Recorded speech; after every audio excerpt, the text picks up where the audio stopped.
A behind-the-scenes tour of a newly rehabilitated mini glacier hotel at Glacier National Park. After a year of remodeling, the Kalispell Mall Herbergers opens at double the original size. And 2 new iPhone models hit the scene, taking mobile device technology to new limits and new prices. Powered by the Montana Television Network. This is the 10 o'clock news on KAJ, Montana's news leader. Good evening and thanks for joining us. I'm Don Fisher. The Mini Glacier Hotel, one of the most historic structures in Glacier National Park, was nearly closed down in 2004 because a group of architects and park enthusiasts began a renovation plan that ended up lasting 13 years.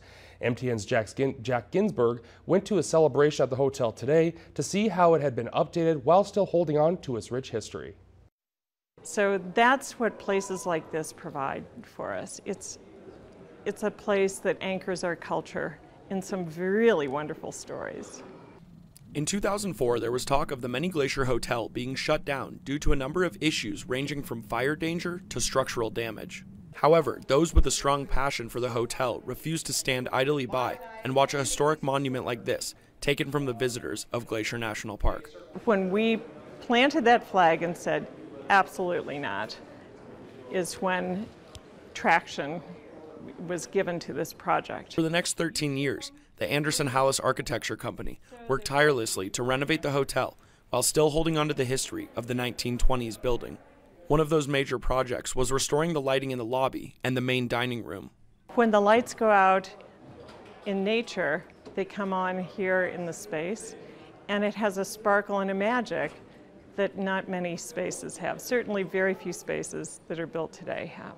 Back when the hotel was originally built, the Great Northern Railroad Company was seen as a gateway to Asia.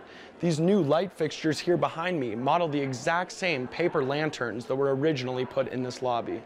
The biggest and possibly the most time-consuming project was the recreation of the helical staircase that was taken out in the 1950s in order to make room for a gift shop.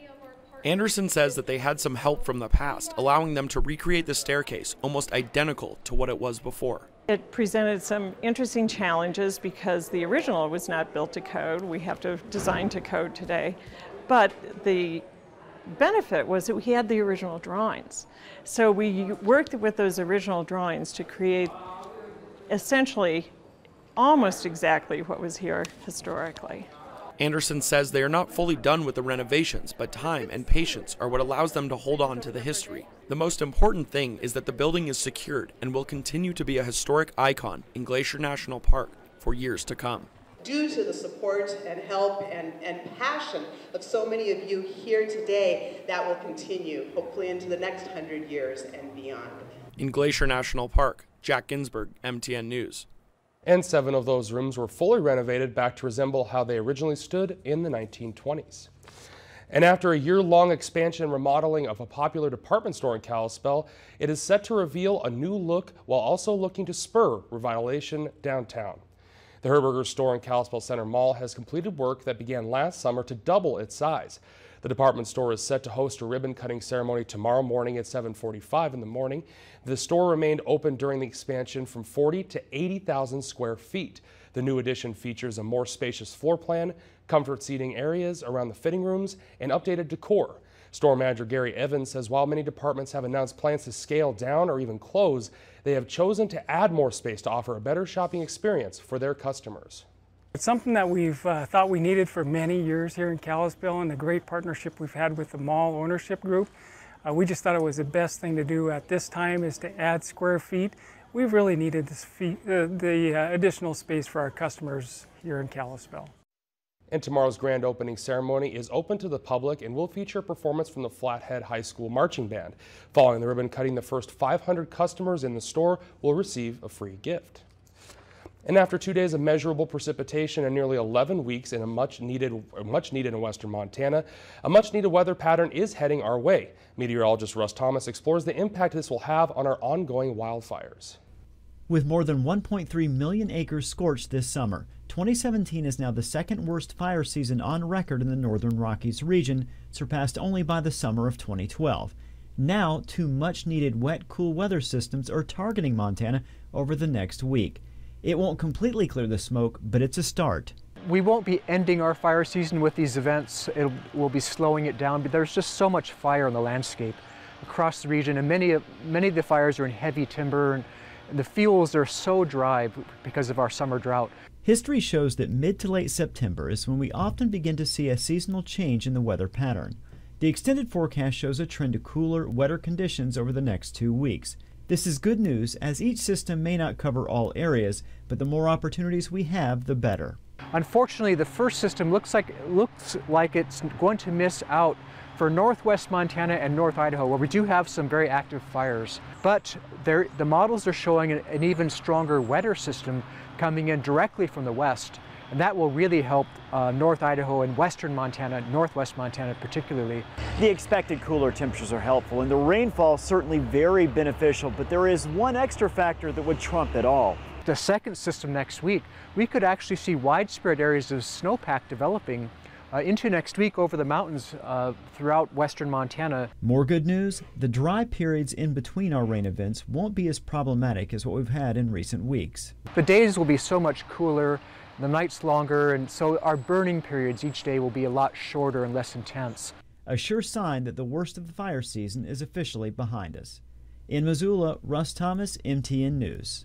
And Richmond says that snow levels should be as low as 5,500 feet in most areas and 4,500 feet in the West Glacier region, with the system expected to move through early next week.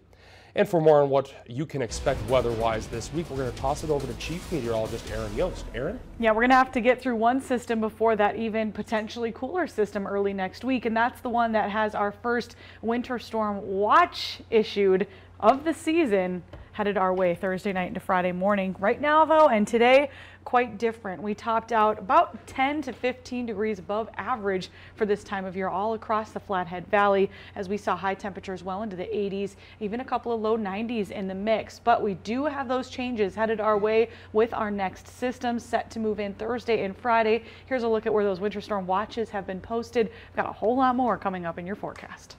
All right, thanks so much, Aaron. New developments from the fire lines. More homes are being evacuated due to the Highway 200 complex fires. These evacuations affect residents in the Sheep Gap area. Swamp Creek Road from Four Corners to the Forest Service boundary is currently being evacuated, while Back Jack Road from Four Corners to House Address 132 and Mountain Road have also been evacuated. Law enforcement is currently carrying out these evacuations and is contacting the affected residents individually. These roads are now closed past the Four Corners Junction, and no word yet on how many homes are being evacuated, but please follow us on air and online for updates. But there is good news for Seeley Lake residents living near the Rice Ridge fire.